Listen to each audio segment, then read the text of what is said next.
Prince রিভেরার ঝলমলে সমুদ্র তীরে ইউরোপীয় ড্রাগ কার্টেলের বসরা একটি গোপন মিটিংয়ে বসেছে। তাদের মুখে উদ্বেগ, কারণ এশিয়ান আন্ডারওয়ার্ল্ডের রাজা ডন তাদের ব্যবসা নষ্ট করছে সস্তা দামে ড্রাগ বিক্রি করে। একজন বলে ওঠে, ডনকে মারতে হবে, কিন্তু তারা জানে না ডনের কান সব জায়গায়। অনিকালভিন রিক্যাপসে স্বাগতম। আজকের এই রিক্যাপে আমরা ডুবে যাব ডন 2 এর অ্যাকশন প্যাকড জগতে, যেখানে একটা অবিশ্বাস্য টুইস্ট তোমাকে শেষ পর্যন্ত আটকে রাখবে। যখন তুমি ভাববে সব শেষ, তখনই বুঝবে ডনের প্ল্যানের আসল রহস্য কি আর কে আসলে তার পাশে দাঁড়িয়ে আছে। পুরোটা শোনো, কারণ এই গল্পের প্রত্যেক টার্ন তোমাকে অবাক করে দেবে। থাইল্যান্ডের একটা দূরবর্তী জঙ্গলে ডন তার কালো চশমা পরে একটি ছোট্ট গ্রামে পৌঁছায় কোকেইনের শিপমেন্ট নিতে, কিন্তু সেখানে তাকে ঘিরে ফেলা হয় অস্ত্রত্যাগ করে। ডনকে মেরে ফেলার জন্য ইউরোপীয়রা অনেক টাকার অফার দিয়েছে বলে ডন হাসে আর বলে, আমাকে মারা কখনোই সম্ভব নয়। ডনের চোখে কখনোই কোনো ভয় খুঁজে পাওয়া যায়নি। একটা তুমুল লড়াই শুরু হয়। ডন তার দক্ষতায় সবাইকে মেরে ফেলে, গ্রামটা আগুন লাগিয়ে ধ্বংস করে ডন খুবই দক্ষতার সাথে সেখান থেকে পালিয়ে যায়। সেই গ্রামের মৃত মানুষদের ফটো দেখেই রোমা বুঝতে পারে যে এটা ডনের কাজ। রোমা এখন ইন্টারপোলে যোগ দিয়েছে। রোমা আর ইন্সপেক্টর মালিক যখন ভেবে যাচ্ছে কিভাবে তারা ডনকে ধরবে, ঠিক তখনই ডন সেই থানায় এসে পৌঁছায় এবং সে স্বেচ্ছায় পুলিশের কাছে আত্মসমর্পণ করলে রোমা আর ইন্সপেক্টর মালিক তাকে গ্রেফতার করে। আদালতে ডনের মৃত্যুদণ্ডের শাস্তি ঘোষণা করা হয় আর তাকে পাঠানো হয় মালয়েশিয়ান জেলে, যেখানে সে তার পুরনো শত্রু ভারদানের সাথে দেখা করে, যে কিনা 5 বছর ধরে জেলে পচছে ডনের কারণে। ভারদান প্রথমে রাগে ফেটে পড়ে এবং ডনকে আক্রমণ করে বসে, কিন্তু ডন বলে, আমি এখানে এসেছি তোমাকে নিয়ে পালানোর জন্য। ভারদান মনোযোগ দিয়ে ডনের সবকিছু শুনে এবং রাজি হয়। বেশ কিছুদিনের প্ল্যান পরিকল্পনার পর তারা দুজন জেলের সব কয়েদিকে বিষ খাইয়ে গুরুতর অসুস্থ বানিয়ে ফেলে আর নিজেরা পোশাক পরিবর্তন করে হাসপাতাল কর্মী সেজে জেলখানা থেকে পালিয়ে যায়। সুইজারল্যান্ডে পৌঁছে ডন তার গার্লফ্রেন্ড ও বিশ্বস্ত সাথী আয়েশার সাথে দেখা করে। তারা একটা লকার খোলে যার চাবি ভারদানের কাছে ছিল, আর সেই চাবির জন্যই জন ভারদানকে মনে মনে জেলখানা থেকে মুক্ত করেছে। লকারে একটা টেপ যাতে দেখা যায় জে.কে. দেওয়ান ডিজেডবি ব্যাংকের ভাইস প্রেসিডেন্ট কাউকে ঘুষ দিয়ে তার প্রতিদ্বন্দ্বী জেমস ওয়ার্ডেনকে ফোন করিয়েছে যাতে তার বস ফ্যাবিয়ান কোহেল প্রেসিডেন্ট হয়। সিংহানিয়া, যাকে ভারদান 5 বছর আগে মেরে ফেলেছে, সে নিজে এই কাজ করিয়েছে।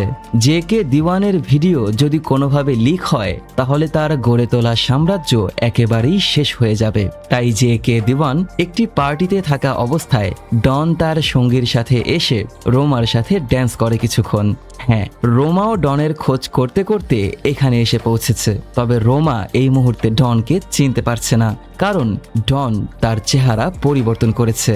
জে.কে. দেওয়ানের পকেটে ভরে দেওয়া একটি ফোনের মাধ্যমে সেই ভিডিও তাকে দেখানো হয় এবং ব্ল্যাকমেইল করে নিজের সাথে নিয়ে বের হয় ডন। ডন দেওয়ানের কাছে সেই ব্যাংকের ব্লুপ্রিন্ট চায় আর টাকা ছাপানোর প্লেট চুরি করতে চায়। জে.কে. দেওয়ানের হাতে আর কোনো রাস্তা না থাকায় সে রাজি হয়। ঠিক তখনই পথে রোমা ডনকে ধরার জন্য ধাওয়া করে, কিন্তু ডন নিজের দক্ষতায় রোমাকে চাকমা দিয়ে সেখান থেকে ভেগে যায় খুবই দক্ষতার সাথে। রোমার কিছুই করার থাকে না, শুধু অপলক দৃষ্টিতে তাকিয়ে থাকা ছাড়া। দেওয়ান তখন ডনকে মেরে ফেলার জন্য অ্যাসাসিন হায়ার করে। যত টাকা লাগুক সে দিতে রাজি ছিল। জে.কে. দেওয়ান ডনকে ডেকে এনে ভুল তথ্য দেয় এবং ডনের পেছনে খুনি লাগিয়ে দেয়, কিন্তু ডন খুবই কায়দা করে একটি বিশাল বিল্ডিংয়ের ছাদ থেকে পালিয়ে যায়। এরপরেই ডন অ্যাসাসিনদের লিডার জব্বারের ঠিকানায় চলে আসে, যেই অ্যাসাসিন ওকে মারার জন্য চেষ্টা করেছে, এবং সেখানে এসে মৃত্যুর মুখে দাঁড় করিয়ে ওদেরকে ঘুষ দিয়ে ডন সবাইকে নিজের পক্ষে নিয়ে নেয়। অতঃপর দেওয়ান ভয়ে বাধ্য হয় আসল ডিস্ক ডনের হাতে তুলে দিতে। ডন তার নতুন টিম তৈরি করে, আয়েশা, ভারদান, অ্যাসাসিন জব্বার আর সামির নামের একটি হ্যাকার ছেলে, যে একটা দুর্ঘটনায় তার বাবাকে হারিয়েছে আর ডনের সাথে যোগ দিয়েছে। সবাই মিলে একটি পারফেক্ট চুরির প্ল্যান করে আর ডন সবাইকে শুধু আদেশ দিয়ে থাকে। যেই ব্যাংকে ওরা চুরি করতে যাচ্ছে সেই ব্যাংকের সিকিউরিটি সিস্টেম অন্য সকল ব্যাংকের থেকেও অনেক উচ্চ লেভেলের। ওদের প্ল্যান পরিকল্পনায় যদি বিন্দু পরিমাণ ত্রুটি থাকে তাহলেই ওরা ধরা পড়ে যাবে। কিন্তু ভারদান গিয়ে অ্যাসাসিন জব্বারকে বলে দেয় যে ডন তোমাদেরকে মেরে ফেলার প্ল্যান করেছে, তাই কাজ হয়ে গেলে তুমি আর আমি মিলে ডনকে মেরে ফেলবো এবং সবকিছু আমাদের হয়ে যাবে। ডন জেকে দিওয়ানের গাড়ির মধ্যে লুকিয়ে ব্যাংকের ভেতরে ঢুকে আসে। হ্যাকার সিসি ক্যামেরা হ্যাক করলে ডন ব্যাংকের মধ্যে বোমা লাগিয়ে দেয়। আর ঠিক সেই একই সময়েই রোমা এবং ইন্সপেক্টর মালিক ডনের খোঁজ করতে করতেও সেই ব্যাংকে পৌঁছে গিয়েছে। একটি বোমা ব্লাস্ট করে তারা ব্যাংকে হামলা করে। অ্যাসাসিন জব্বার ফায়ার সার্ভিসের লোক সেজে ব্যাংকে ঢুকে আসে। কিছু মানুষদেরকে বন্দি বানিয়ে ডন খুবই দক্ষতার সাথে সেই মানি প্রিন্টিং প্লেট চুরি করে। এরপরেই ভারদান আর জব্বার ডনের সাথে বিশ্বাসঘাতকতা করে। মানি প্রিন্ট প্লেট নিয়ে ডনকে মেরে ফেলতে চায়। ডন হ্যাকারের সাহায্যে সেই সেফের লাইট বন্ধ করে সেখান থেকে পালিয়ে যেতে সক্ষম হয়, কিন্তু সামির পুলিশকে কল করে ডনকে ধরিয়ে দেয়। ডন গ্রেফতার হয়। পুলিশ ব্যাংকে ঢুকতে পারছে না হস্টেজদেরকে বাঁচাতে। তখন ডন পুলিশের সাথে ডিল করে যে সে পুলিশদেরকে সাহায্য করবে ব্যাংকে ঢোকার জন্য।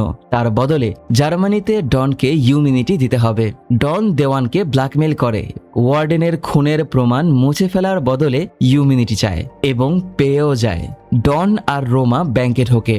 রোমাকে বন্দুকের গুলির হাত থেকে বাঁচিয়ে ডন আবারও রোমার বিশ্বাস অর্জন করে নেয়। হস্টেজদেরকে মারার হুমকি দিলে ডন এবং রোমা আত্মসমর্পণ করে ভারদানের কাছে। ভারদান রোমাকে বলে ডনকে মেরে ফেলার জন্য, কিন্তু রোমা পারে না। তার মনে এখনো ডনের জন্য সফট কর্নার আছে, যদিও ডন তার ভাইকে মেরে ফেলেছে। জব্বার রোমাকে গুলি করে আর ডন রাগে ফেটে পড়ে। ডন একটি বোম ব্লাস্ট করে ভারদানের থাকদের সাথে ফাইট শুরু করে। জব্বারকে মেরে ফেলে ডন আর ভারদানকে পরাজিত করে। ডন বুকে করে রোমাকে নিয়ে বের হয়। রোমা এখনো বেঁচে আছে। ভারদান গ্রেফতার হয়। ডন তার ইমিউনিটি পেপার নিয়ে রোমাকে অ্যাম্বুলেন্সে তুলতে দেখে। তারা একবার চোখাচোখি করে। অ্যাম্বুলেন্সের দরজা বন্ধ হয়। দেওয়ান সেই মানি প্রিন্ট প্লেট নিয়ে চলে যাওয়ার সময় ডন দেওয়ানের গাড়িটি বোমায় ব্লাস্ট করে দেয়। হ্যাঁ, ডন আগেই প্ল্যান করে দেওয়ানের গাড়িতে বোমা রেখে দিয়েছিল। দেওয়ান মারা যায়। পুলিশরা ভেবে নেয় সেই মানি প্রিন্টিং প্লেটগুলো সেই ব্লাস্টে ধ্বংস হয়ে গেছে, কিন্তু আসল টুইস্ট হচ্ছে ডনের কাছে আসল প্লেট আছে। ব্যাংকে থাকা অবস্থায় আসল প্লেটগুলোকে ডন কুরিয়ার বক্সের মধ্যে ঢুকিয়ে দিয়েছিল, যেই কুরিয়ার গিয়ে পৌঁছায় সেই হ্যাকারের কাছে। আর গাড়ির বিস্ফোরণে যেই প্লেটগুলো ধ্বংস হয়েছে সেগুলো ফেক। সামির আসলে ডনের প্রতি লয়াল ছিল। পুলিশকে কল করে ডনকে ধরিয়ে দেয়া ডনের প্ল্যানেরই অংশ। আর যে ডিস্ক ডন পুলিশকে দিয়েছে সেটা ইউরোপীয় কার্টেলের সকল বসদের নাম, যারা ডনকে মারার প্ল্যান করেছিল। পুলিশ তাদের সবাইকে গ্রেফতার করতে সক্ষম হয়। ভারদান আবারও জেলে চলে যায়। ডন এখন এশিয়ান এবং ইউরোপীয় আন্ডারওয়ার্ল্ডের একক রাজা। সে হাসতে হাসতে বলে, এটাই পারফেক্ট ক্রাইম আর डॉन को पकड़ना मुश्किल ही नहीं। নামুমকিন হ্যায়। এটাই ছিল ডন 2 এর সিনেম্যাটিক গল্প। ধন্যবাদ অনিকালভিন রিক্যাপসের সাথে থাকার জন্য। যদি তোমাদের কাছে ভালো লেগে থাকে তাহলে লাইক করো, কমেন্টে তোমাদের মতামত জানাও আর চ্যানেল সাবস্ক্রাইব করে বেল আইকন প্রেস করো যাতে নতুন রিক্যাপগুলো মিস না করো। পরের এপিসোড দেখার আমন্ত্রণ জানিয়ে এখানেই বিদায় নিচ্ছি। ধন্যবাদ।